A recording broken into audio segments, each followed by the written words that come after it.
faite par moi, pour amener les païens à l'obéissance par la parole et par les actes, par la puissance des miracles et des prodiges, par la puissance de l'Esprit de Dieu, en sorte que, depuis Jérusalem et les pays voisins jusqu'en Illyrie, j'ai abondamment répandu l'évangile de Christ.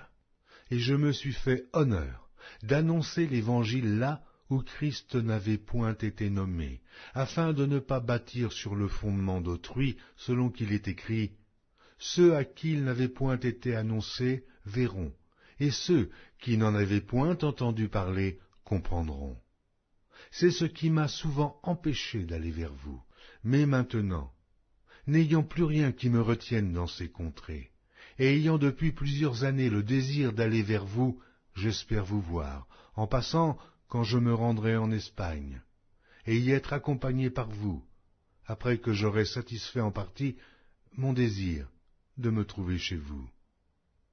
Présentement, je vais à Jérusalem pour le service des saints, car la Macédoine et l'Achaïe ont bien voulu s'imposer une contribution en faveur des pauvres parmi les saints de Jérusalem.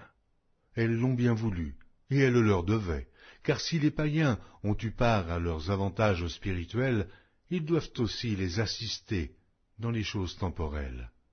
Dès que j'aurai terminé cette affaire, et que je leur aurai remis ces dons, je partirai pour l'Espagne et passerai chez vous. Je sais qu'en allant vers vous, c'est avec une pleine bénédiction de Christ que j'irai.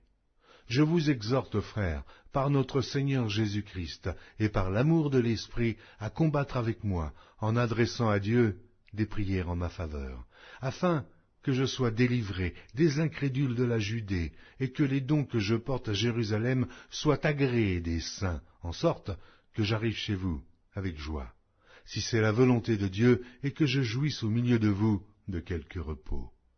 Que le Dieu de paix soit avec vous tous. Amen.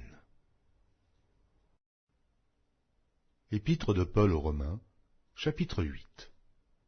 Il y a donc maintenant aucune condamnation pour ceux qui sont en Jésus-Christ.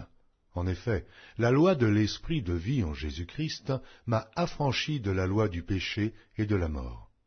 Car chose impossible à la loi, parce que la chair la rendait sans force, Dieu a condamné le péché dans la chair en envoyant, à cause du péché, son propre Fils dans une chair semblable à celle du péché.